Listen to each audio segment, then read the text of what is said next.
નમસ્તે. ઓમ કોમ્યુનિકેશન દ્વારા સતત ત્રીજા વર્ષે સળંગ 5 દિવસ પર્યુષણ સાહિત્ય પર્વનું આયોજન કરવામાં આવ્યું છે. એ પર્યુષણ સાહિત્ય પર્વના આજે ચોથા દિવસે આપ સૌનું સ્વાગત છે. પર્યુષણ સાહિત્ય પર્વના ચોથા દિવસે આજે જૈન સાહિત્ય સર્જક વિજય સેન સૂર્ય વિશે માન્ય શ્રી દીપકભાઈ પટેલ વક્તવ્ય આપશે અને જૈન સાહિત્ય ગ્રંથ રેવંતગીરી રાસો વિશે માન્ય શ્રી પિંકીબેન પંડ્યા વક્તવ્ય આપશે. હું બંને વક્તાઓને વિનંતી કરું કે મંચ ઉપર પોતાનું સ્થાન ગ્રહણ કરે. આપણે વક્તાઓનું ખૂબ તાળીથી અભિવાદન કરીશું. આપનું સ્વાગત છે. આપ જાણો છો તેમ ઓમ કોમ્યુનિકેશન દ્વારા છેલ્લા 11 વર્ષથી દિવંગત સાહિત્યકારોના જન્મદિન પુણ્યતિથિએ સાહિત્યિક વ્યાખ્યાનનું આયોજન કરવામાં આવે છે. તેમજ છેલ્લા 6 વર્ષથી દર મહિને શબ્દજ્યોતિ શીર્ષક હેઠળ એક હયાત સાહિત્યકારના જન્મદિનની ઉજવણી કરવામાં આવે છે. સાથે સાહિત્યના વિશિષ્ટ કાર્યક્રમો જેવા કે સાહિત્ય પંચામૃત, સંસ્કૃત પર્વ, ગુજરાતી આત્મકથાના 150 વર્ષની ઉજવણી, પુસ્તક પરિચય અને પર્યુષણ સાહિત્ય પર્વનું આયોજન કરવામાં આવે છે. આયોજન થયેલ તમામ કાર્યક્રમો યુટ્યુબમાં સાહિત્ય વિમર્શમાં અપલોડ કરવામાં આવે છે, જેથી જે અહીંયા હાજર નથી રહી શક્યા એ લોકો કાર્યક્રમનો લાભ લઈ શકે. આજ નહીં પણ આવતીકાલની 20 વર્ષ પછીની યુવા પેઢી હાથવગું સાહિત્ય વાંચવાના બદલે આપણી ભાષામાં જે રચાયું છે શિષ્ટ સાહિત્યનું વાંચન થાય એ મુખ્ય હેતુથી આ પ્રકારના સાહિત્યિક કાર્યક્રમોનું આયોજન થાય છે. સૌપ્રથમ આપણે વક્તાઓનું સ્વાગત કરીશું. હું માન્ય શ્રી સતીશભાઈ વ્યાસ સાહેબને વિનંતી કરું કે દીપકભાઈનું સ્વાગત કરે.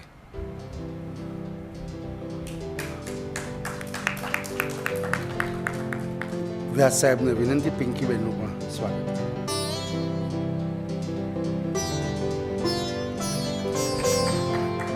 માન્ય શ્રી ભગવાનદાસ પટેલ સાહેબને વિનંતી દીપકભાઈનું સ્વાગત. માન્ય શ્રી હેમંત કુમાર શાહ સાહેબને વિનંતી પિંકીબેનના સ્વાગત માટે. આવો સાહેબ.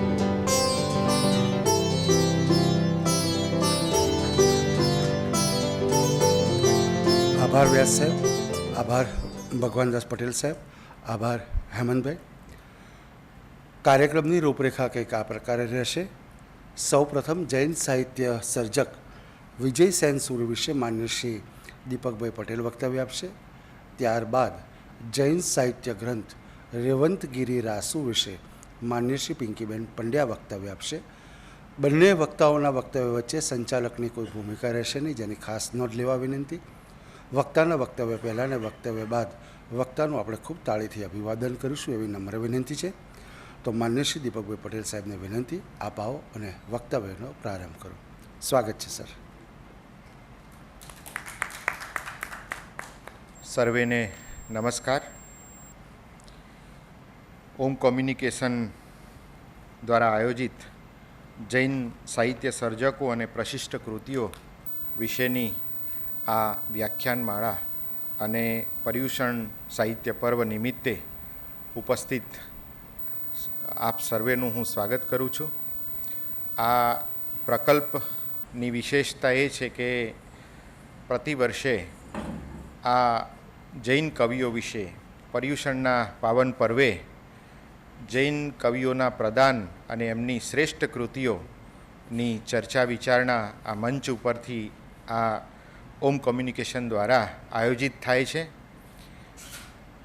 આ સમગ્ર કાર્યક્રમનું આયોજન કરનાર મનીષભાઈનો હું સર્વપ્રથમ આભાર માનું છું અને આ સભાગૃહની અંદર ઉપસ્થિત માનનીય ડૉક્ટર સતીશભાઈ વ્યાસ સાહેબ, ડૉક્ટર ભગવાનદાસ પટેલ અને અન્ય સર્વે વિદ્વત્જનોને હું વંદન કરી અને મારી વાતની શરૂઆત કરું છું. આપણે સૌ જાણીએ છીએ એમ મધ્યકાલીન સાહિત્યમાં જૈન કવિઓનું પ્રદાન અત્યંત નોંધપાત્ર રહ્યું છે. પ્રાગનરસિંહ કાળનો જે સમય કાલમાન છે એ સમયની અંદર પ્રાયઃ જૈન કવિઓએ આપણા સાહિત્યનો પાયો નાખ્યો છે. રાસ, રાસો, ફાગુ, બારમાસી, કક્કો, વિવાહલવ, પ્રબંધ, ચચ્ચરી ને ધવલ, પદ્યવાર્તા, લોકકથા જેવા ઉપરાંત સજ્જાયો, સ્તુતિઓ, સ્તવનો વગેરે સ્વરૂપોમાં એમણે પોતાનું પ્રદાન કર્યું છે. આ જૈન કવિઓએ જૈન ધર્મની સાથે સાથે માત્ર ને માત્ર ધર્મનો પ્રચાર નહીં પણ સાહિત્યનું સર્જન કરીને એમણે સમાજને ઉપયોગી એવી ઘણી બધી બાબતો આ સાહિત્ય દ્વારા નિર્મિત કરી છે. પ્રબંધ સ્વરૂપ જૈન કવિઓએ ખેડ્યું છે પણ આ પ્રબંધ મોટે ભાગે ઐતિહાસિક અને ચરિત્રાત્મક વિષયવસ્તુવાળા આપણને જોવા મળે છે. આખ્યાન પદ્ધતિના કાવ્યને માટે આપણે ત્યાં મધ્યકાળમાં વપરાયેલી આ સંજ્ઞા છે પણ આ સંજ્ઞાની વપરાશ જૈન કવિઓને હાથે મધ્યકાળના પૂર્વાર્ધમાં ખૂબ સારા પ્રમાણમાં થઈ હતી. એટલે આપણે ત્યાં આ પ્રકારની કૃતિઓ રચવી અને એ કૃતિઓનું આલેખન અને એમાંય વિશેષ કરીને આપણે જોઈએ તો જૈન સાધુઓએ ખાસ કરીને કુમારપાલ, વિમલ મંત્રી અને વસ્તુપાલ તેજપાળના ચરિત્ર જૈન સાધુઓ કવિઓએ ખૂબ જ આવા પ્રિય વિષયને એમણે આલેખ્યો છે.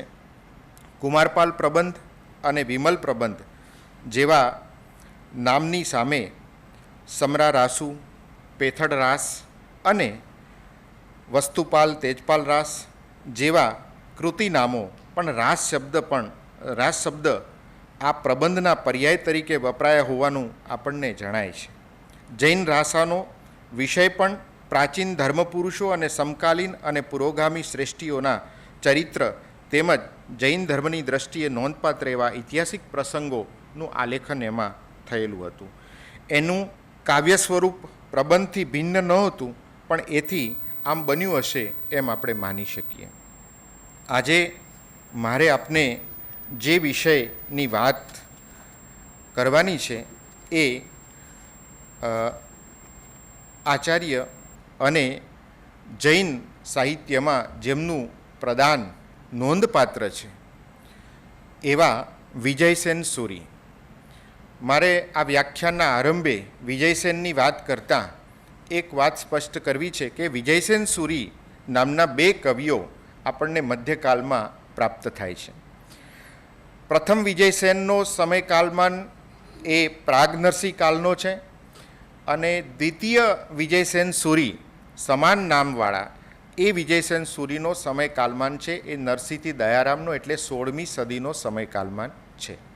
એટલે બંનેની ગચ્છ પરંપરાઓ પણ અલગ રહી છે, બંનેનું સાહિત્ય સર્જન પણ જુદું છે, બંનેની ગુરુ પરંપરા પણ જુદી છે. તો એ રીતે આપણે એમને બંનેને મૂલવી શકીએ છીએ.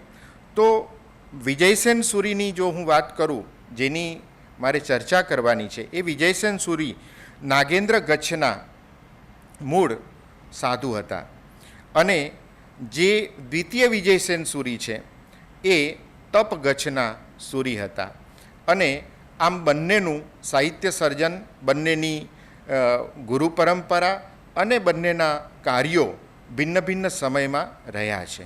એટલે આ વાતની સ્પષ્ટતા સાથે હું પ્રથમ એવા વિજયસેન સુરીની વાત આપની સમક્ષ મૂકી રહ્યો છું.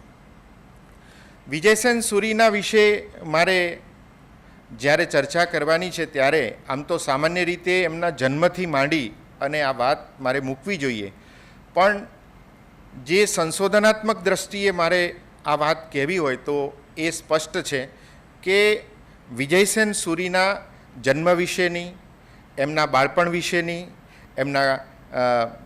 એમના કુટુંબ ઇત્યાદિ પરિવાર વિશેની કોઈ વિગતો આપણને કોઈ ગ્રંથોમાં પ્રવર્તમાન સ્થિતિએ જે સંશોધનો થયા છે એમાં ક્યાંય પ્રાયઃ પ્રમાણમાં ઉપલબ્ધ નથી. તો એવા વિજયસેન સુરી ઈસવીસન 1231માં હયાત હતા. આ નાગેન્દ્ર ગચ્છના જૈન સાધુ મહેન્દ્ર સુરીની પરંપરામાં હરિભદ્ર સુરીના શિષ્ય હતા અને વસ્તુપાલ અને તેજપાલના તેઓ કુલગુરુ હતા. ઈસવીસન 1231 અર્થાત વિક્રમ સંવત 1287ના ફાગણ વદ 13 રવિવારના રોજ આબુ ઉપર નેમિનાથની પ્રતિષ્ઠા એમને કરાવી હતી એવો એક ઉલ્લેખ એમના નામે પ્રાપ્ત થાય છે.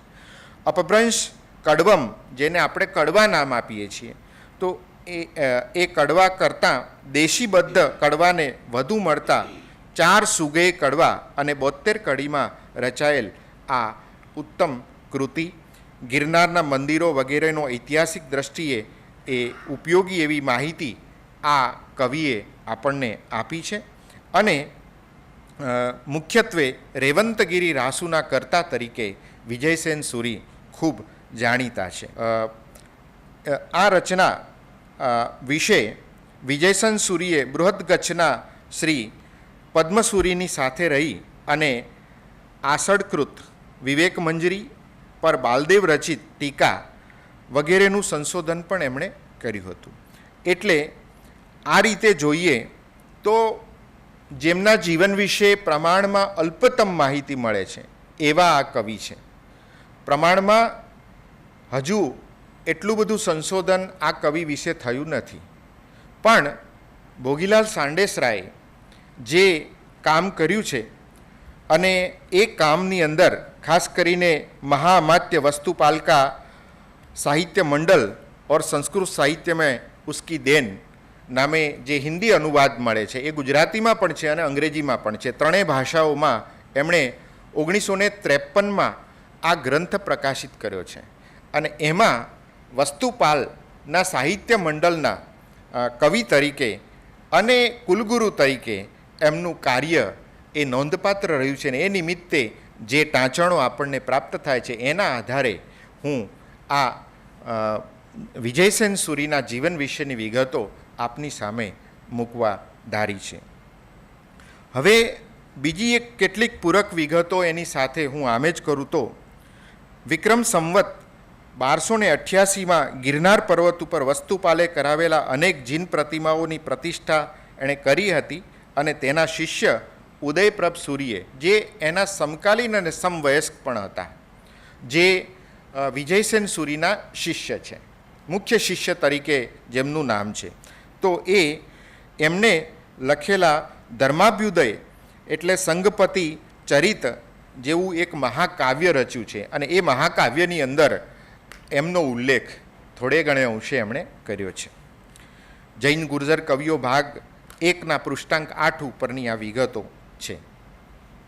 આ જ રીતે રેવંતગીરી રાસુમાં આ વિજયસેન સુરીનો ઉલ્લેખ એમાં કેવી રીતે મળે છે તો એની વાત કરીએ તો અહીંયા રેવંતગીરી રાસુ જે રચ્યો છે એના અંતિમ ભાગમાં, આમ તો આદિમાં એમણે પરમેશ્વરની સ્તુતિ વંદના કરી છે. જૈન કવિઓએ મોટે ભાગે આ પરંપરાને સ્વીકારી છે.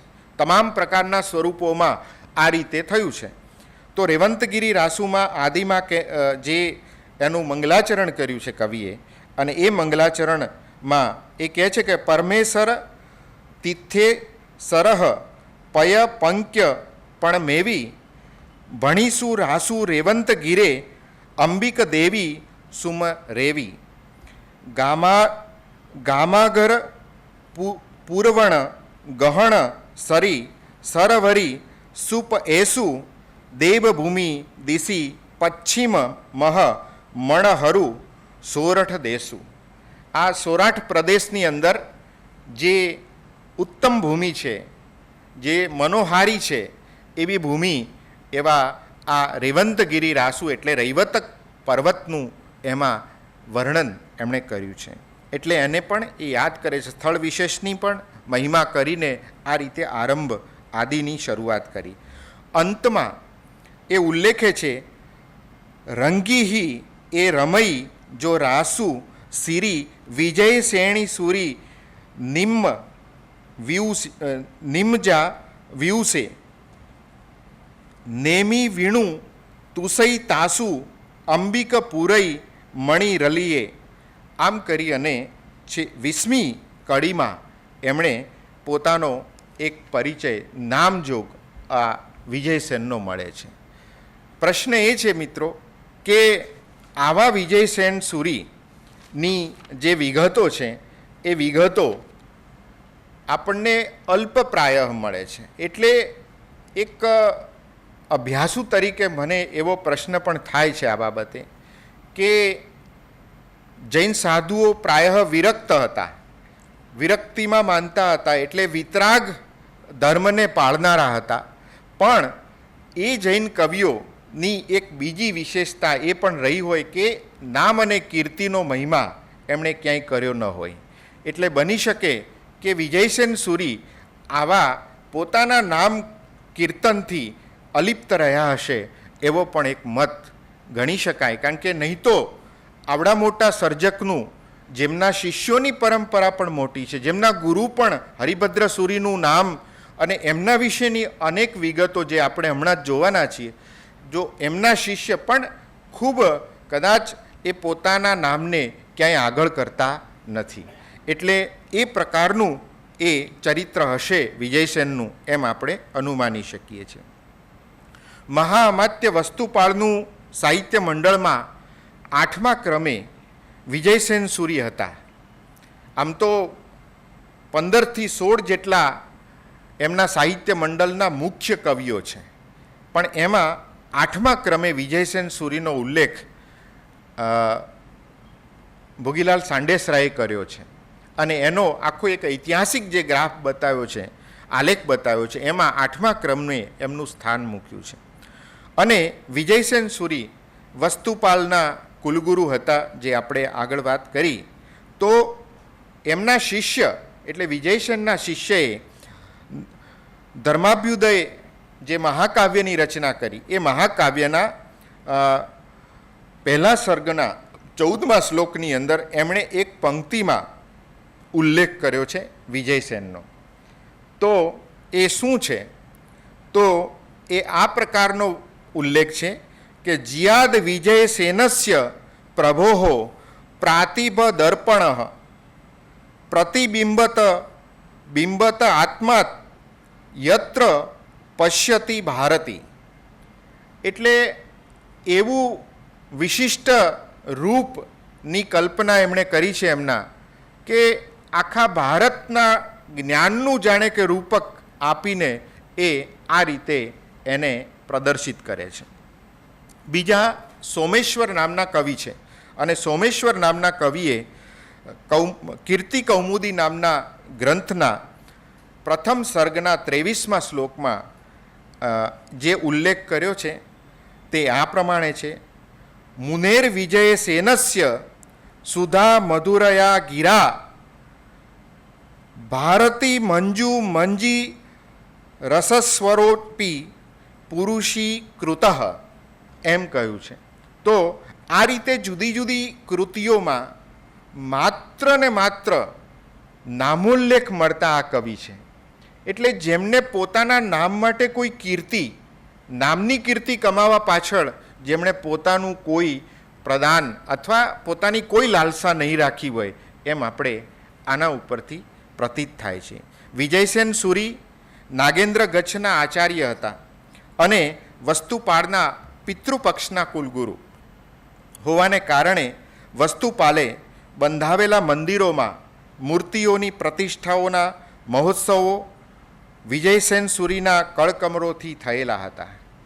અને વિજયસેન સુરીના ઉપદેશ અને સલાહનું આ ફળ હતું કે વસ્તુપાળ તેજપાળે સંઘ યાત્રાઓ કરી હતી.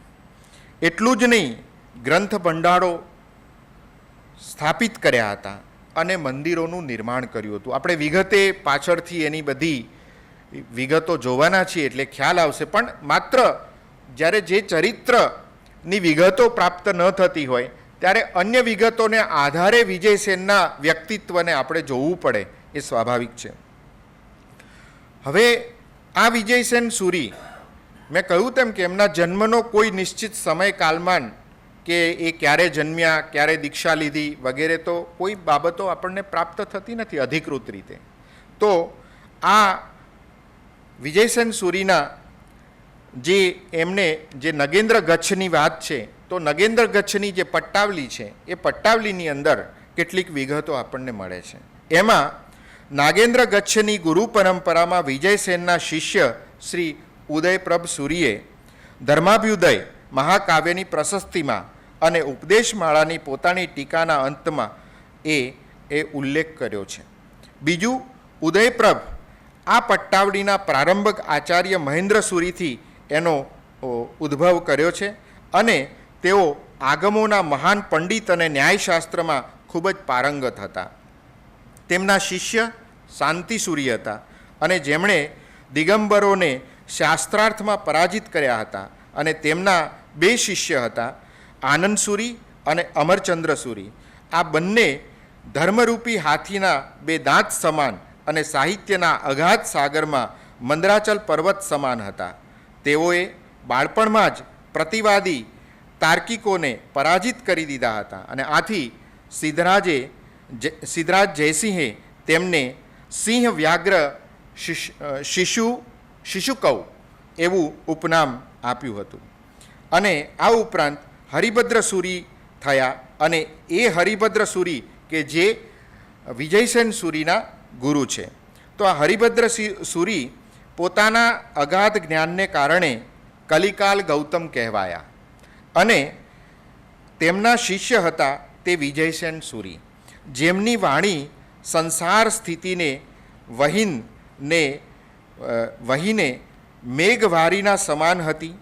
પ્રશસ્તિને આધારે આપણને એ ખ્યાલ આવે છે કે અણહિલવાડમાં રહીને વિજયસેન સદા પંચાસરા પાર્શ્વનાથના મંદિરમાં બેસીને પોતાનો ઉપદેશ આપતા હતા અને જે નગરના સંસ્થાપક વનરાજ દ્વારા બંધાવવામાં આવેલું હતું તેઓ ત્યાં નિત્ય જતા હતા. આટલી વિગતો એમની નાગેન્દ્ર ગચ્છની જે પટ્ટાવલીમાં જે આપણને ઉદયપ્રભ સૂરીએ આપી છે એ વિગતો મળે છે. આ જ રીતે વસ્તુપાળના પરિવાર સાથે વિજયસેનનો ઘનિષ્ઠ સંબંધ રહ્યો છે. આપણે આગળ જોયું કે એ કુલગુરુ હતા એટલે સ્વાભાવિક છે કે એમની સલાહ સૂચના અનુસાર વસ્તુપાળ અને તેજપાળે પોતાનું જે કંઈ કર્તવ્ય બજાવ્યું હશે પ્રજા કલ્યાણ માટે એ રીતે થયું હોય. એટલે વસ્તુપાળના પરિવાર સાથે વિજયસેનનો ઘનિષ્ઠ નાતો કેવો હતો? તો વસ્તુપાળના પરિવાર સાથે વિજયસેનનો સંબંધ ખૂબ જ ઘનિષ્ઠ અને સૌહાર્દપૂર્ણ હતો. માત્ર એ ગુરુ રહ્યા નથી, પણ એક મિત્રની જેમ વસ્તુપાળ અને તેજપાળને એમને દોરવ્યા છે અને ઘણું બધું સમાજ ઉપયોગી, ધર્મ ઉપયોગી અને પ્રજા કલ્યાણ ઉપયોગી કાર્યો પાછળ એમણે એમને પ્રેર્યા છે. તો વિજયસેન સુરી વસ્તુપાળના પરિવારના કુલગુરુ જ તેમજ કુલ ઉપદેશક પણ હતા. મેરુતુંગ આચાર્યએ તેમની આ ઘનિષ્ઠતાની એક ઘટનાનું વર્ણન કર્યું છે. મેરુતુંગ કહે છે કે તેજપાલની પત્ની અનુપમા દેવી જ્યારે મૃત્યુ પામી તો તેજપાલ દિન પ્રતિદિન ખૂબ શોકમગ્ન બનતા ગયા અને એમનો શોક દૂર થતો નહોતો ત્યારે આચાર્ય વિજયસેને આવીને તેમને શોક શાંત કર્યો અને તેમના સંતાપને હરી લીધો હતો. તેજપાળે પણ જ્યારે પોતાના શોક ઉપર થોડો કાબૂ મેળવ્યો ત્યારે તેણે સ્વયંને પોતાના ઉપર શરમ અને લજ્જા થવા લાગી અને તે સમયે આચાર્ય વિજયસેને તેમને કહ્યું હતું કે હું પણ તમારા આ દંભને જોવા આવ્યો હતો. આ સાંભળી અને વસ્તુપાળને જિજ્ઞાસા થઈ કે કુલગુરુ આવું શા માટે કહે છે? ત્યારે ગુરુએ તેનો એ રીતે જવાબ આપ્યો કે જ્યારે તેજપાળ બાળક જ હતો ત્યારે મેં ધર્ણિંગથી અનુપમા દેવીનો વિવાહ કરવા માટે કહ્યું હતું અને એ સંબંધ પાકો પણ થઈ ગયો હતો. તે પછી તેજપાલને અનુપમા દેવીની સુંદરતાની ખબર પડી. આથી એ સંબંધ તોડવા માટે તેણે ચંદ્રપ્રભુ સ્વામીના મંદિરના ક્ષેત્રપાળને 8 દ્રહ્મની રકમના નૈવેદ્ય આદિ બલિ ચડાવ્યો હતો. પરંતુ આજે તે તેના વિયોગના દુઃખે ખિન્ન છે. કથાનું વૃત્તાંત એ રીતે છે કે જેનો સ્વીકાર કરવા એ તૈયાર નહોતા અને પછી સ્વીકૃત કર્યા અને એ એમના જીવનમાંથી જ્યારે મોહના કારણે એમની સાથે સૌંદર્યના કારણે એમણે લગ્ન કર્યું અને પછી એ ચાલ્યા ગયા ત્યારે શોકમગ્ન બન્યા ત્યારે એમણે કહ્યું કે આ તો થવાનું જ હતું. એટલે જૈન કવિઓનું જે વિશિષ્ટ દર્શન છે. એટલે જે પૂર્વાભાસો છે એમના જ્ઞાન થકી એ અહીંયા સ્પષ્ટ થાય છે. હવે તું જ બતાવ કે આ બંનેમાંથી કઈ વાત સાચી હોઈ શકે. એટલે એ કહે છે કે આજે તે તેના વિયોગના દુઃખે ખિન્ન છે, પણ હવે તું જ બતાવ કે આ બંનેમાંથી કઈ વાત સાચી હોઈ શકે. જ્યારે તેજપાળે ભૂતકાળની કથાનું સ્મરણ કરાવવામાં આવ્યું તો તેણે પોતાનું હૃદય કઠોર કરી લીધું. તો આવા કુલગુરુ કે જેમણે આ વસ્તુપાળને પ્રબોધન કર્યું, એનો મોહ છોડાવ્યો અને જીવનની જે અસારતા છે, બીજી દ્રષ્ટિથી જોઈએ, જૈન ધર્મની ફિલસૂફીથી જોઈએ, એના તત્વજ્ઞાનથી જોઈએ તો જીવનની અસારતાનો બોધ એ આ કવિએ કરાવ્યો અને એને દુઃખમુક્ત કર્યા છે. આવા ઉદાહરણો આપણે ત્યાં છે જ. કવિ પ્રેમાનંદે નળાખ્યાન રચીને નંદનબારના રાજાનું દુઃખ દૂર કર્યું હતું. તો એવી કથા અહીં પણ સમાંતર રીતે જોઈ શકાય. હવે બીજો એક મહત્ત્વનો મુદ્દો તે વિજયસેન પંડિત અને મહાન કવિ કેવા હતા. વિજયસેન સુરી પોતે એક મહાન પંડિત હતા, એક સારા કવિ પણ હતા. એટલે માત્ર એ ધર્માત્મા કે ધર્માચાર્ય કે કુલગુરુ નહોતા, પણ એમનું પ્રદાન એ રીતે મહત્ત્વનું છે. તો વસ્તુપાલ ચરિત ગ્રંથના કર્તા જીનહર્ષ નોંધે છે કે આચાર્ય વિજયસેન સુરીના કહેવાથી વસ્તુપાળ વૃદ્ધ તપાગચ્છ શ્રી જગસચંદ્ર સુરીને વંદના કરવા ગયો અને તેની અને તેમના શિષ્યોનું ઘણું સન્માન એણે કર્યું. તો વિજયસેન સુરી મહાન પંડિત હતા અને એમણે સમરાદિત્ય સંક્ષેપના રચયિતા પ્રદ્યુમ્ન સુરીને ન્યાયશાસ્ત્ર તેમણે શીખવ્યું હતું અને બાલચંદ્રના વિવેક મંજરી ટીકાનું પણ વિજયસેન સુરીએ જ સંશોધન કર્યું હતું. આ રીતે ઉપદેશ ચિંતામણીમાં વસ્તુપાળની પ્રશંસાનો એક શ્લોક પૃષ્ઠ 76 ઉપર દેવ રવરનાથ કષ્ટના નામે રચાયો છે, પણ વિજયસેને જ એ રચો હોવા અંગે એમાં દર્શાવાયો છે. પરંતુ આ બધી વાતોની વિશ્વસનીયતા કેટલી એ પણ એક મોટો પ્રશ્ન છે, કારણ કે અન્ય કૃતિમાં વિજયસેને લખ્યું હોય એવું કેવી રીતે સંભવ બને? એટલે એક પ્રશ્ન એ પણ છે, કારણ કે આ શ્લોક નરેન્દ્રપ્રભના ગિરનાર શિલાલેખના કાવ્યાંશનો 7મો અને તેની જ વસ્તુપાલ પ્રશસ્તિના 27મો શ્લોક પણ એ જ છે. એટલે બંનેમાં એ સામ્ય છે. એટલે ક્યાંથી ક્યાં સાહિત્યનું સમાંતર રીતે આલેખન થયું હોય અથવા તો સીધી ઉઠાંતરી થઈ હોય એવી પણ સંભાવનાઓ છે. એટલે વિજયસેનની અન્ય કોઈ સંસ્કૃત રચના આજ સુધી આપણને મળેલ નથી. એટલે સંસ્કૃતમાં એમણે સ્વતંત્ર કોઈ કાવ્ય રચ્યું હોય એવું ક્યાંય આપણને ઉલ્લેખિત મળતું નથી. પરંતુ સમકાલીન લેખકો દ્વારા તેમની કાવ્યકલાનું જે વર્ણન કરવામાં આવ્યું છે તેનો વિચાર કરતાં સંભવ જણાય છે કે તેમણે નક્કી સંસ્કૃતમાં મહત્ત્વનું સાહિત્ય રચ્યું હશે. પણ વિજયસેન સુરી દ્વારા અભ્રંશ ભાષામાં રચાયેલા રેવંતગીરી રાસુ આપણને આજે પ્રાપ્ત થાય છે. આ ગ્રંથ વસ્તુપાલની ગિરનાર યાત્રાના સમયે રચાયો હતો અને વિજયસેન સુરીએ એના કરતા છે એ તો વાત નક્કી છે. બીજું કે વિજયસેન સુરીનું નિર્વાણ ક્યારે થયું? આપણે કહ્યું તેમ કે એ કઈ ઉંમરે દીક્ષિત થયા, હરિભદ્ર સુરીએ એમને ક્યારે દીક્ષા આપી વગેરે વગેરે વિગતોની કોઈ માહિતી નથી આપણી પાસે. પણ વિજયસેન સુરીના નિર્વાણની વિગતો એક સ્થાન ઉપર આપણને મળે છે. તો વડોદરાની પાસે આવેલ છાણીના જૈન ભંડારમાંથી પ્રાપ્ત જે હસ્તપ્રત છે એ હસ્તપ્રતનીમાં એ પ્રશસ્તિ અનુસાર વિજયસેન સુરીનું નિર્વાણ વિક્રમ સંવત 1301 અર્થાત 1245 ઈસવીસન 1245માં એમનું નિધન થયું હતું. એવો ઉલ્લેખ આપણને પ્રાપ્ત થાય છે. અને એ અંગેનો અહીંયા એક શ્લોક પણ રચાયેલો છે કે ઇન્દુ ખાગ્નિ વિદુ સંખ્ય વત્સરે જ્યેષ્ઠ કૃષ્ણ નવમી તિથૌ નિશી સ્વઃ પુરી મલમ કાર્યુર હતા ધ્યાનતો વિજયસેન સૂર્ય, એવું એક 5મા શ્લોકમાં એમના નિધન વિશેની વિગતો મળે છે.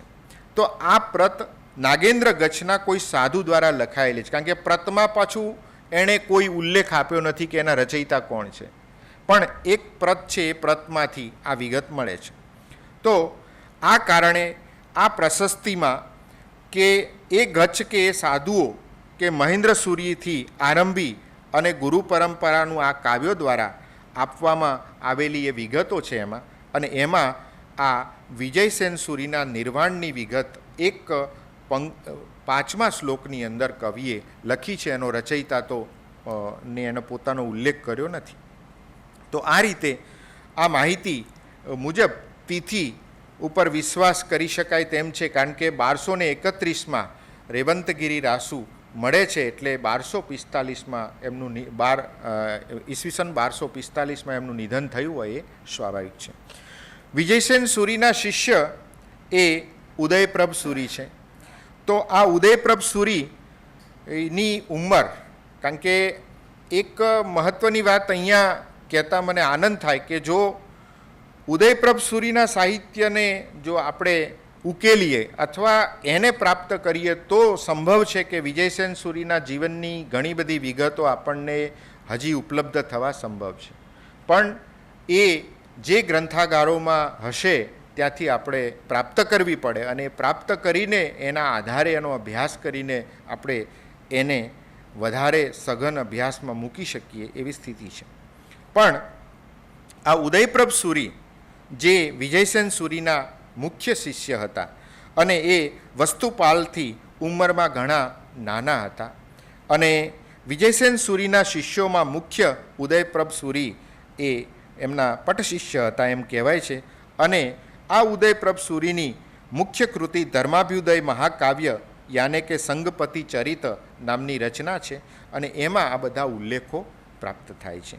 તો જે વસ્તુપાળની મહાન યાત્રાના અવસરે ઈસવીસન 1221માં આ ગ્રંથ એમણે રચ્યો હતો, અને રચનાકારે તેમાં ન તો રચનાની સાલ, યાત્રા વિશેનું લક્ષ્ય એમાં રચ્યું નથી, પણ ઉદયપ્રભની નેમિરાજ ચરિત અને આરંભ સિદ્ધિ અને શબ્દ બ્રહ્મોલ્લાસ નામની જે રચનાઓ છે એ પણ અન્ય રચનાઓ એમને રચી છે. આવા ઉદયપ્રભ સૂરીના શિષ્ય તે જીનપ્રભ સૂરી છે.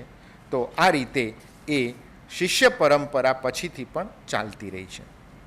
બીજી એક મહત્ત્વની વાત તે આ છે કે આ કૃતિઓમાં આપણે કહ્યું તેમ કે ઘણી બધી વિગતો આમ તેમ છે, એટલે સુશ્લિષ્ટ કહી શકાય એવું, સુરેખ કહી શકાય એવું એમના જીવન વ્યક્તિત્વને આલેખવા માટેની જે સામગ્રી છે એ સળંગ રીતે ક્યાંય આપણને ઉપલબ્ધ થતી હોય એવો એકેય ગ્રંથ આપણને મળતો નથી, અથવા એવો એક પણ અભ્યાસ લેખ આપણી પાસે નથી.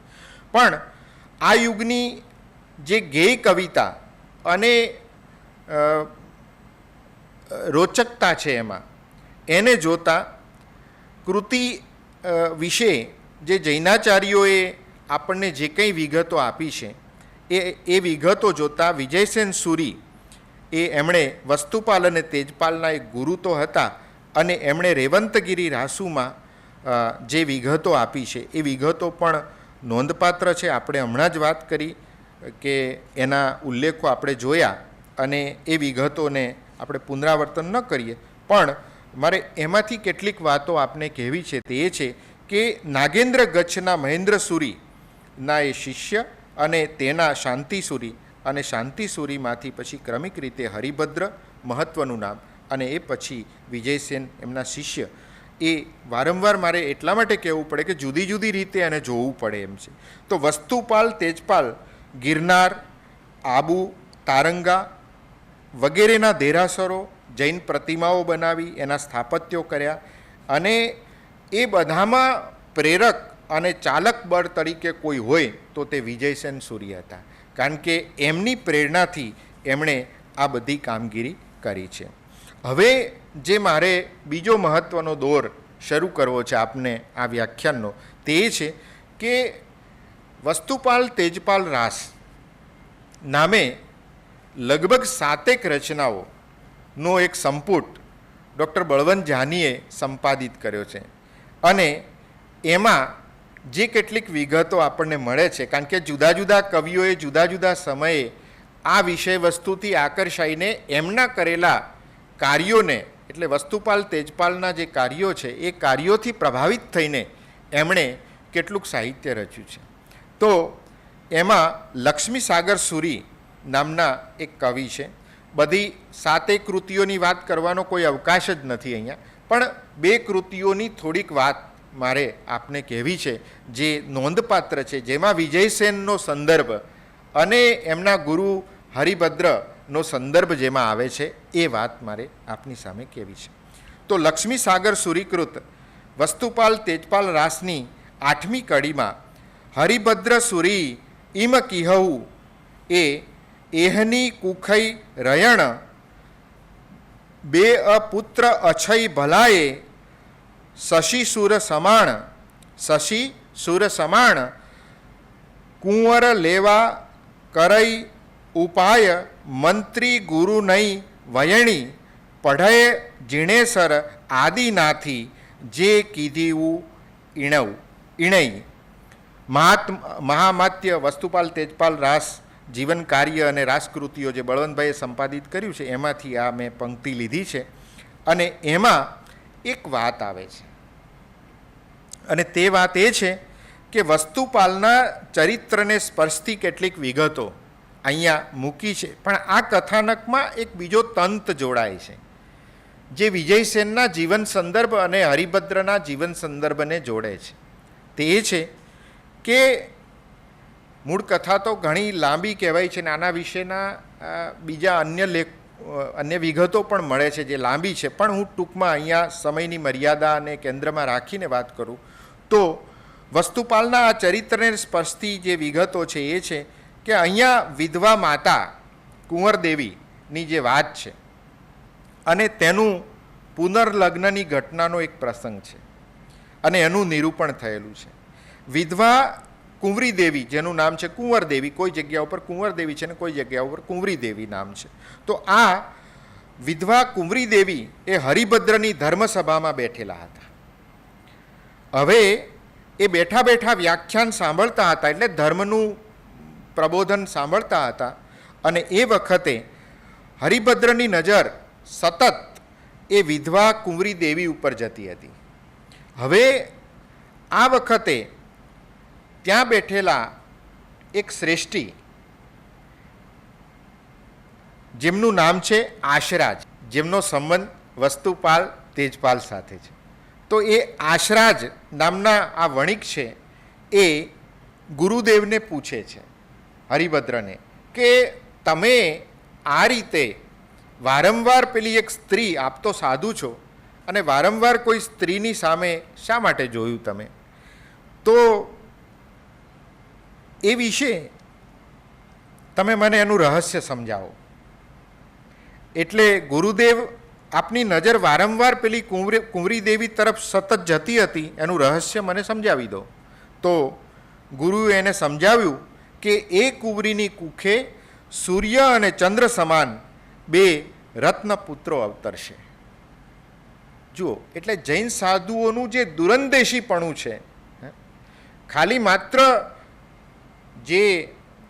માત્ર ધર્મનો પ્રચાર કરવો એમ નહીં, પણ પોતાની જ પ્રબળ સાધનાથી એ આ બધી લબ્ધિઓ, જ્ઞાનની જે લબ્ધિઓ છે એમને પ્રાપ્ત થયેલી હતી. એટલે એમણે આ રીતે કહ્યું અને આ વિચારથી આશરાજે પેલી વિધવા સાથે લગ્ન કર્યું અને વિધવા લગ્ન એ આવકારદાયક છે એમ એણે માન્યું. નહીં તો એ જમાનામાં આવું લગ્ન, વિધવા લગ્ન, પુનર્લગ્નનો નિયમ હતો જ નહીં, તો એ એનો સ્વીકાર કર્યો. એટલે જુઓ, એક જૈન સાધુની દ્રષ્ટિ ક્યાં કામ કરે છે. આપણે જોવાનો વિષય એ છે કે એક સમાજ સુધારક તરીકે પણ એમણે જોયું, પણ આવું નિરીક્ષણ કરનારો આ આશરાજ હતો એટલે આ સંભવ બન્યું. બાકી તો ધર્મસભામાં ઘણા બધા હતા, પણ એ કરી શક્યા. તો એક વાત આ છે. બીજું પછી આ કથાનો તંત મારે બીજો એક આગળ જોડવાનો છે, એ હું આગળની વાતમાં કરીશ આપને. અને એ હરિભદ્ર સુરીની એક જુદી વાત કરી અને મારે પછી વિજયસેન જે રીતે એની સાથે જોડાય એની વાત કરવી છે. તો બીજી રચના છે, બીજા રચયિતા કવિ છે તે પાર્શ્વચંદ્ર સુરી નામના કવિ છે અને એમની વસ્તુપાલ તેજપાલ રાસ નામની કૃતિ છે. આ કૃતિમાં એમણે એક વર્ણન કર્યું છે, જે વર્ણનમાં હરિભદ્ર સુરીનો નિર્દેશ કર્યો છે. એટલે વિજયસેન સુરીના ગુરુ હરિભદ્ર એ કેટલા સામર્થ્યવાન હતા એની વાત કરી છે. તો એમાં 10મી કડીમાં કવિએ વર્ણન કર્યું છે કે આગ્રહ જાણી મંત્રી કેરું દીઠવું લાભ અનૈ અધિકેરું હરિભદ્ર સુરી કારણ કહૈયે એહની કુખી સુરી સમાણવ બીજવ શશિહર અમીય વખાણવ પુત્ર રયણ બેઈ અછૈયે. આ જ વાત જે આગળ આપણે કથામાં વાત કરી એનો સંદર્ભ આ બીજા રાસકૃતિમાં પણ આપણને જેમને તેમ એ વિગતો મળે છે. હવે જે એક મહત્ત્વની વાત મારે આપને કહેવી છે એ છે કે વિજયભદ્ર સુરીના શિષ્ય હરિભદ્ર સુરીના શિષ્ય વિજયસેન સુરી. તો આ હરિભદ્ર સુરીના અંતિમ સમયનો એક સંદર્ભ અહીંયા મળે છે.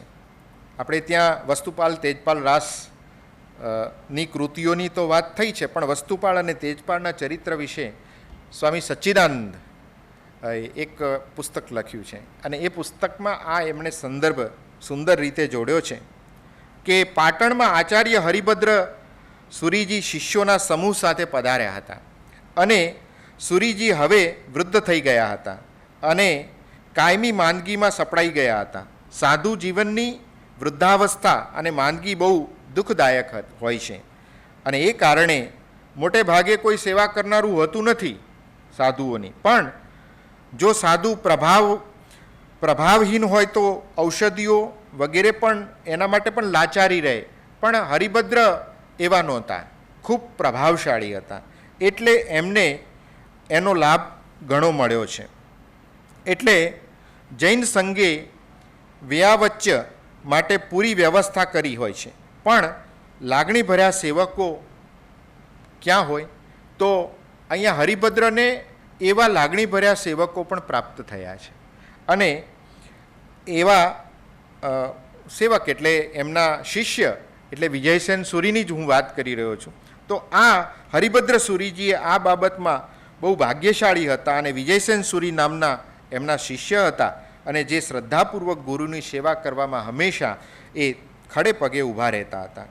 સુરીજીનો પ્રભાવ પણ ઘણો એટલો શ્રાવકો અને સેવા તત્પર રહેતા હતા કે એક દિવસે સૌના આશ્ચર્યની વચ્ચે બ્રાહ્મણ કુમારદેવે 3 શ્રાવક બાળકો અને પોતાના પુત્ર સોમદેવ સાથે ઉપાશ્રયમાં પ્રવેશ કર્યો અને શૈવ અને જૈન વચ્ચે બાપે માર્યા વેર હોય પણ એ સમયે કુમારદેવ સામા પગલે હરિભદ્ર સુરીજીના દર્શન કરવા માટે આવ્યા.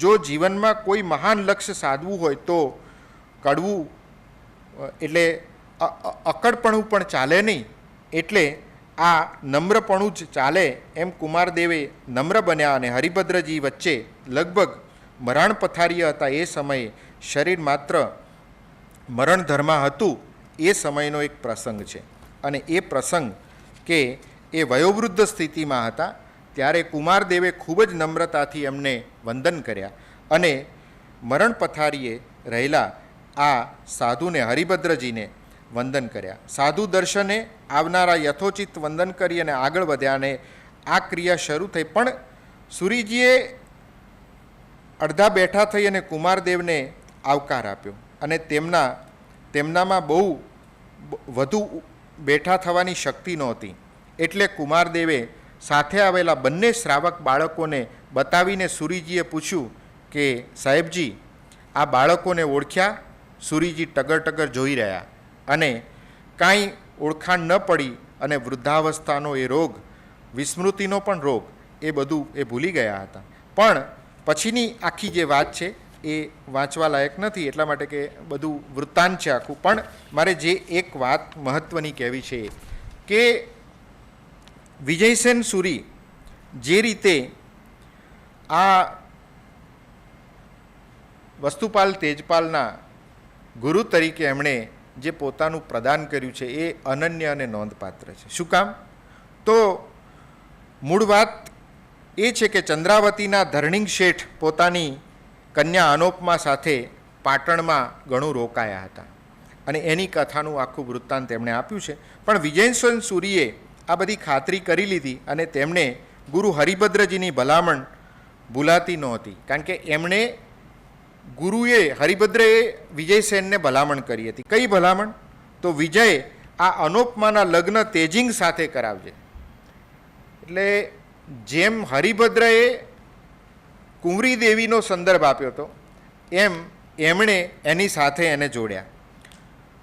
વિજય આ અનોપના લગ્ન તેજંગ સાથે કરાવજે. અને વસ્તિંગની સગાઈ થઈ ચૂકી હતી, એટલે વસ્તિંગ એટલે વસ્તુપાળ. સંસાર છોડનારા સાધુઓમાં ન હરિભદ્ર હતા ન વિજયસેન હતા. સંસાર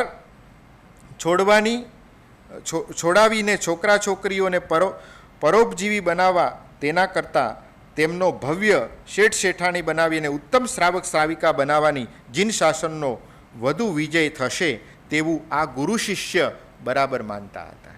જુઓ, એટલે માત્ર સંન્યસ્ત આપવો એમનો એ દ્રષ્ટિકોણ નહોતો વિજયસેનનો અને એમના ગુરુ હરિભદ્રનો પણ. એટલે જુઓ, એક દ્રષ્ટિકોણ હોય છે તો આ કેટલું બધું ઉમદા વિચારનારા સાધુઓ હતા કે માત્ર એક પક્ષે નહીં, ધર્મનો પ્રચાર માત્ર નહીં, સેવા કાર્યો માત્ર નહીં, પણ ભવિષ્યની પેઢી, ઉત્તમ પેઢી આપણી સામે આવે, ઉત્તમ શ્રાવક શ્રાવિકાઓ તૈયાર થાય એ પણ એમણે ધ્યાનમાં રાખ્યું છે. અને જીવનમાં લખ્યું છે એમણે કે ગુરુ શિષ્ય બંને થકી પાકી ધારણા હતી કે જીવનમાં આ પ્રકારના કામો કરવા. વિજયસેન સુરીએ ધરણીંગ શેઠની અનોપમ સાથે તેજિંગનું ચોકઠું બેસાડી અને ચોકઠું બેસાડી દેવાનું મનોમન નક્કી કરી લીધેલું હતું. અને ધરણીંગ શેઠ યાત્રા કરવા જતા હતા તે માર્ગ માંડલ થઈને જતો હતો. તેથી સુરીએ વસ્તિંગ અને તેજંગને પણ સાથે થઈ જવા અને 2 દિવસ માતાના દર્શન કરી આવવા સૂચના આપી. અને સુરીજીની સૂચના અનુસાર બંને ભાઈઓ તૈયાર થયા અને બધો સંઘ ચાલ્યો. અને એકાકી યાત્રા કરવી અને સંઘ સાથે યાત્રા કરવી એ બેમાં ઘણો ફરક છે. અને સંઘ સાથે અનેક સાધુ સાધ્વીઓ પણ હતા.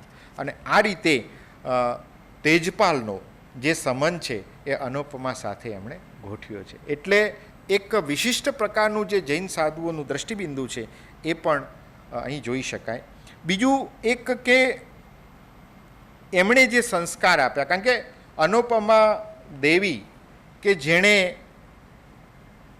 પ્રેરણા આપી કે આપણને મળેલું જે ધન છે, કારણ કે આખો રાસની કૃતિ વિશેની જાણકારી તો હોય જ, પણ મારે 1-2 વાત બીજી કહેવી છે કે એ જે ધન હતું એ 2 રીતે પ્રાપ્ત થયું છે. આપણે જાણીએ છીએ એમ આગળ એની વાત પણ મારે આપને કહેવાની છે, પણ વિગતો ઘણી બધી છે એટલે હું થોડીક વિગતોને અહીંયા સ્કીપ કરું. પણ જે થોડીક મહત્ત્વની વાત છે એ છે કે કઈ કઈ બાબતો એમણે સૂચિત કરી વિજયસેને. તો એક તો ધન વિશ્વાસ. ધન વિશ્વાસ એટલે વિશ્વાસ રાખીને ધનની લેવડ દેવડ કરવી. આ એમને વસ્તુપાલ તેજપાલને શીખવાડ્યું. બીજું ગુપ્તવાત વિશ્વાસ, એટલે કે વિશ્વાસ રાખીને રહસ્યમય ગુપ્ત વાતો કહેવી. પ્રેમ વિશ્વાસ, નર નારીનો પ્રેમ એ વિશ્વાસના આધારિત થતો હોય છે, એટલે એ પણ એક વાત કરી. અને ચોથી વાત મૈત્રી વિશ્વાસની. સાચી મૈત્રી વિશ્વાસ વિના હોઈ શકે નહીં. તો આટલી બાબતો એમણે નિર્દિષ્ટ કરી. આ ઉપરાંત કેટલીક જે મહત્ત્વની વાતો છે એ વાતોમાં એક બીજો મહત્ત્વનો મુદ્દો એ છે કે કેટલીક કૃતિઓ, અને એ કૃતિઓમાં પણ આ જે સંદર્ભો આવે છે, કારણ કે હરિભદ્ર સુરી વિશેની ઘણી બધી વિગતો આ જૈન લેખ સંગ્રહ નામનું જે પુસ્તક છે એ પુસ્તકમાં મહારાજા સયાજીરાવ પ્રાચ્ય વિદ્યા મંદિર દ્વારા એ પ્રકાશિત થયેલું છે. એમાં હરિભદ્રના જીવનની ઘણી બધી વિગતો સમૃદ્ધ રીતે મળે છે. પણ સમય પણ એટલો ઝડપી ચાલી રહ્યો છે એટલે મારે સમાપન તરફ જવું પડે. પણ હું થોડાક સંદર્ભો આપની સામે મૂકું કે કઈ કઈ કૃતિઓમાં એના સંદર્ભો આપણને મળે છે. તો ભિન્નમાલમાં જૈન વિદ્યા પણ ખૂબ જ પ્રચારમાં હતી. એ વખતે સિદ્ધર્ષિના સુપ્રસિદ્ધ ઉપમિતિ ભવ પ્રપંચક કથા પણ આ ગ્રંથમાં લેખકના કથન અનુસાર વિક્રમ સંવત 962 અર્થાત ઈસવીસન 906માં એ સમાયેલી વિગતો એ એક રૂપક કથામાં એનો સંદર્ભ મળે છે કે જૈન સાહિત્યની ધર્મકથાની શૈલી એ સમયે શિખર ઉપર પહોંચી હતી. એટલે બહુ જ તપોદીપ્ત સમય હતો એમ કહી શકાય. ખૂબ ઉજળો સમય હતો, તપતો સૂર્ય હતો. અને એ વખતે આ ગ્રંથની પ્રશસ્તિમાં સિદ્ધર્ષિએ પોતાના ગુરુ પરંપરામાં નિવૃત્ત કુલના સૂર્યાચાર્ય, પછી દેલ્લ મહત્તર અને ધની બ્રાહ્મણની જૈન સાધુ અને ભિન્નમાલમાં નિધન પામેલા દુર્ગ સ્વામીનું નામ એમણે ગણાવ્યું હતું. તદુપરાંત એમણે ખૂબ જ ઉત્સાહ અને સન્માનિતની સાથે આચાર્ય હરિભદ્રનું વર્ણન કર્યું છે. અને આ કથાના પ્રથમ ભાગમાં જ પોતાના ધર્મબોધકર ગુરુ અને સાચા ધર્મદ્રષ્ટા કહીને એમણે આભાર માન્યો છે. આ ઉક્તિથી એમને શ્રદ્ધા જન્મે છે કે હરિભદ્ર કવિ નજીકના કવિ ન હતા માત્ર, પણ નજીકના ગુરુ હતા. પરંતુ અસંભવિત બાબત એ છે કે આચાર્ય જિનવિજયજી અકાટ્ય પ્રમાણોથી હરિભદ્રનો સમય ઈસવીસન 701 થી 771 નિશ્ચિત કરે છે. એટલે આ માન્યતાને ખોટી માનવી પડે, કારણ કે આ સાચું ન ગણી શકાય. આમ જિનવિજયજીના કથનને આધારે સિદ્ધર્ષિએ હરિભદ્રને પ્રસન્ન શ્રદ્ધાંજલિ આપી છે. પણ એમાં કેટલી શ્રદ્ધા રાખવી એક બહુ મોટો પ્રશ્ન થાય. પણ હવે જે એક ત્રીજો અને મહત્ત્વનો અંતિમ જે મુદ્દો મારે આપને સમક્ષ મૂકવો છે એ છે કે આ જે વિજયસેન સુરી છે, તો એ વિજયસેન સુરીના વિશેની વિગતો મેં કહ્યું તેમ કે સીધું તો ક્યાંય માત્ર રેવંતગીરી રાસુ નામની રચના મળે એ સિવાય બીજું કશું આપણી પાસે શ્રદ્ધેય રીતે ઉપલબ્ધ હોય એવું નથી. પણ સંશોધનાત્મક દ્રષ્ટિએ જોતાં એવું આપણને માલુમ પડે કે રાજકોટના વોટ્સમ મ્યુઝિયમમાં સુરક્ષિત જે કેટલીક વિગતો છે એમાં એના કેટલાક ઉલ્લેખો, જે વસ્તુપાલ તેજપાલની જે કેટલીક વિગતો એના બાબતો સાચવી રાખવામાં આવી છે એનો ઉલ્લેખ મળે. તો એમાં જે વિગતો છે એની વાત કરીએ તો શિલાલેખમાં આપેલી અને એમાં લખાયેલી જે કેટલીક લિપિઓ છે એના કેટલાક ફોટોગ્રાફ્સ ત્યાં સચવાયા છે. તો આ શિલાલેખો વસ્તુપાલના સમય પછીના કાળનો હોવાનું પણ જણાયું છે. એટલે એમાં જે વિગતો લખાઈ છે એ કેટલી વિજયસેનને લગતી સંલગ્ન છે કે નહીં એ આપણે પ્રમાણિત કરી શકતા નથી. આ લેખ અનુસાર વસ્તુપાળ અને તેમના નાનાભાઈ તેજપાળ પોતાના પિતાની સાથે 1246માં શત્રુંજયની યાત્રાએ ગયા હતા અને એવું માનવામાં આવે છે. અને આ તીર્થયાત્રા તેમના બાળપણમાં જ થયેલી હતી. એટલે આમ તો અનેક વખત ઉલ્લેખિત એવું મળે છે કે 13 વાર વસ્તુપાલ તેજપાલે એ ગિરનાર અને આબુની શેત્રુંજયની પરિક્રમા કરી છે. એટલે તીર્થયાત્રાએ સંગો કાઢ્યા છે એની વિગતો એમણે આપી છે. પણ છેલ્લી વાર 13મી વખતે જતાં એમનું નિધન થયું છે એવો નિર્દેશ મળે છે. પણ એ વિગતો વસ્તુપાલ તેજપાલની છે. તો આ વાત આપણને મળે છે. હવે એક જે કેટલીક વિગતોને હું થોડીક અટકાવીને, કારણ કે અહીંયા તો મેં ઘણું બધું વિગતો તારવી છે, પણ સુસંગત એવી કેટલીક વાતો મારે કહેવી છે કે જયસિંહ સુરી દ્વારા રચાયેલ હમીર મર્દન નાટક, જે ઈસવીસન 1220માં રચાયું અને 1220થી 30ની વચ્ચે રચાયેલું છે. એનો સમયગાળો નિશ્ચિત નથી, પણ એ વસ્તુપાલના રાજનૈતિક અને સેનાપતિ તરીકેના જીવનનું નિરૂપણ એમાં આવે છે. મુસ્લિમ આક્રમણકારોને અસફળ અને પરાસ્ત કરવાની યુદ્ધ નીતિનું વર્ણન એ નાટકીય શૈલીએ આ કવિએ એમાં કર્યું છે. અને વસ્તુપાલના ધર્મગુરુ વિજયસેન દ્વારા રચાયેલ રેવંતગીરી રાસુ અને કોઈ અન્ય કવિ કે જે પોતાનું પાલહણપુત્ર કહેડાવે છે, એણે આબુરાસ ઈસવીસન 1233માં અપભ્રંશમાં રચેલ કૃતિ છે. અને તેમાં વસ્તુપાલની રેવંતગીરી એટલે કે ગિરનારની યાત્રા અને યાબુ પર મંદિર નિર્માણનું ક્રમશઃ વર્ણન એમાં કર્યું છે. હવે મારે જે કેટલીક વાતો કહેવી છે એ છે કે વિજયસેનનું વ્યક્તિત્વ કેવું મહાન હતું અને વસ્તુપાલ તેજપાલ ઉપર એનો કેટલો પ્રભાવ હતો, એના થોડાક સંક્ષેપે મુદ્દાઓની વાત કરી અને હું મારી વાતને આટોપી લઈશ. તો એક તો શિલાલેખોની સામગ્રીઓ એણે તૈયાર કરાવી અને એની પાછળ પણ જે દ્રષ્ટિબિંદુ હતું તે દ્રષ્ટિબિંદુ એ માત્ર ને માત્ર એ વિજયસેન સૂરીનું હતું. બીજું, એમણે સ્મારકો તૈયાર કરાવ્યા, તો એ સ્મારકો પણ એણે ઉત્તમ રીતે બનાવ્યા. ત્રીજી વાત કે સ્થાપત્યો પ્રત્યેનો એમનો દૃષ્ટિકોણ, ઉત્તમ પ્રકારના સ્થાપત્યો બનાવ્યા. એટલે શેત્રુંજય ઉપર હોય, ગિરનાર ઉપર હોય કે આબુ ઉપર હોય, તો એ બધા સ્થાપત્યોનું કાર્ય એ વિજયસેન સૂરીએ એમને પ્રેરણા આપી હોય એવું કહી શકાય. બીજું, દસ્તાવેજી આધારો તૈયાર કરાવ્યા. એટલે ઘણી બધી સામગ્રીને તૈયાર કરવા માટે એમણે એક ચોક્કસ દૃષ્ટિકોણ આપ્યો છે વસ્તુપાલ તેજપાલને. આપણે જાણીએ છીએ કે એમની સંપત્તિ ખૂબ અઢળક હતી અને એ અઢળક સંપત્તિ એમણે સહેજ પણ ગોપિત નહોતી રાખી અને એમણે વિજયસેન સૂરીના ને બતાવી હતી. એમણે કહ્યું હતું કે અમારી પાસે આ સંપત્તિ છે. અને આમ તો એક બીજો સંદર્ભ પણ છે, પણ એને કેટલો ગ્રાહ્ય રાખવો એ પ્રશ્ન છે, કારણ કે અનુપમા દેવીને સ્વપ્નની એક કથા પણ મળે છે કે ભાઈ એમનું એક સલાહ સૂચન એવું હતું કે આ આપણું જે ધન છે એ ધનને ક્યાંય દાટવું નહીં, એટલે જમીનમાં સંગ્રહ ન કરવો, એટલે કોઈ તિજોરીમાં ન રાખવું, એનો અર્થ એવો હતો. અને એને પર્વતો સુધી ઉચ્ચ સ્થાન ઉપર મૂકવું, એટલે શિખરબંધી જે મંદિરો બનાવ્યા એની પાછળનું કારણ જે છે એ હોઈ શકે. એટલે દસ્તાવેજી આધારો તૈયાર કરવા આપણી સંસ્કૃતિના.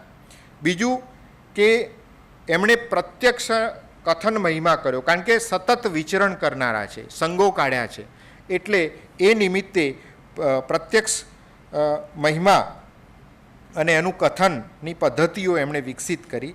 પછી પ્રાચીન ગ્રંથોનું અનુસંધાન કરાવ્યું, એટલે ઐતિહાસિક રૂપમાં વિગતો આવે એવા દૃષ્ટિકોણથી કાર્ય કરવું એ પણ એક એમનો વિષય હતો.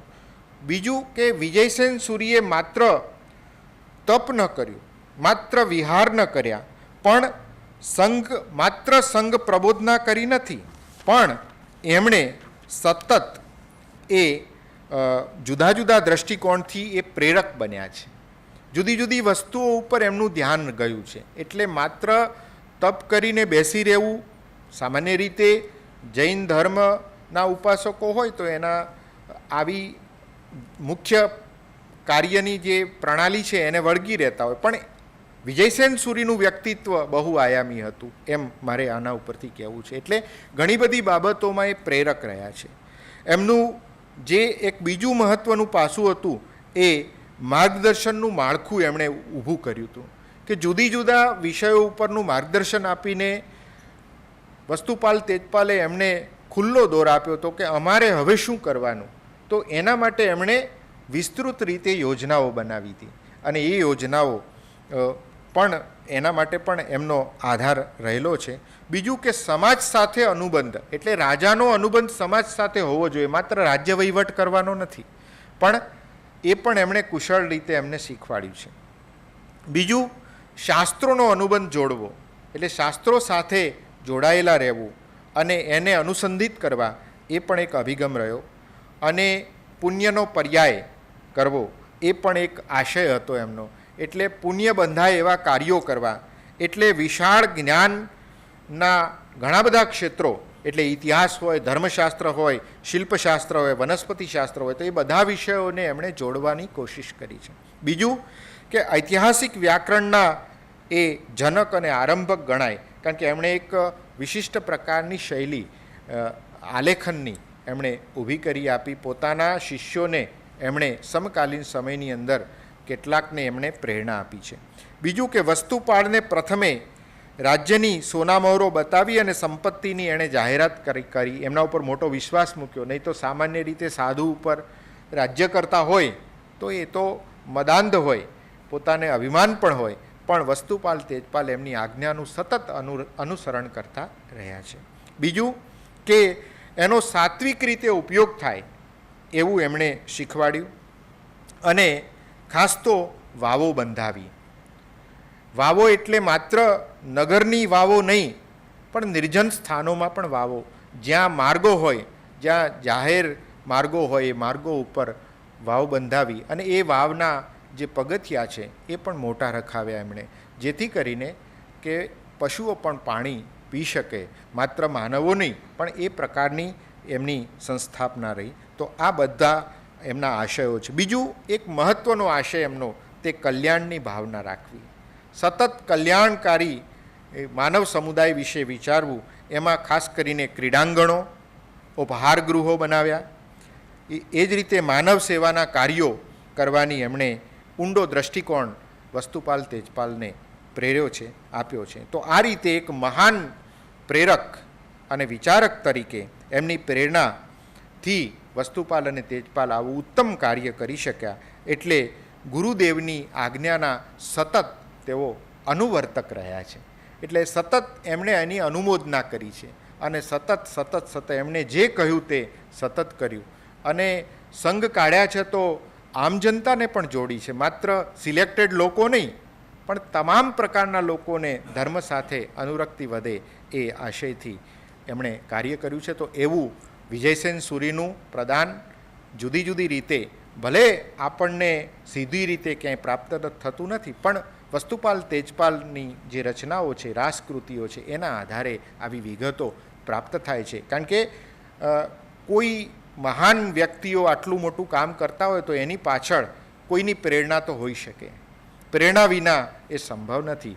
તો આ ગુરુદેવની આજ્ઞાનું જે અનુવર્તકપણું છે એને સ્વીકારીને એ ચાલ્યા છે અને સમાજ ઉપયોગી એમણે કાર્યો કર્યા છે.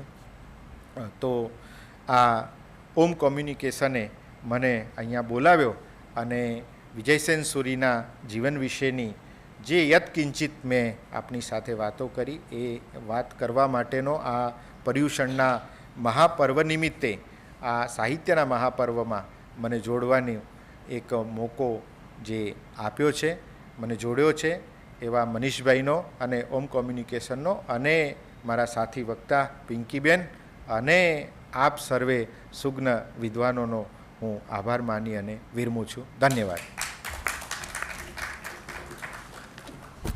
સામાન્ય રીતે આખા વર્ષ દરમિયાન આપણે દર મહિને 2 થી 3 સાહિત્યના કાર્યક્રમ કરતા હોઈએ છીએ, પણ જાહેરમાં ક્યારેય સંસ્થા દાનની અપીલ કરતી હોતી નથી. પણ સંસ્થા પાસે એવું સ્થાયી ફંડ ના હોવાથી આવા મોટા કાર્યક્રમો માટે એ સાહિત્ય પ્રવૃત્તિ જળવાઈ રહે એ માટે સંસ્થા આપણે દાનની અપીલ કરે છે, જે ધ્યાને લેવા વિનંતી.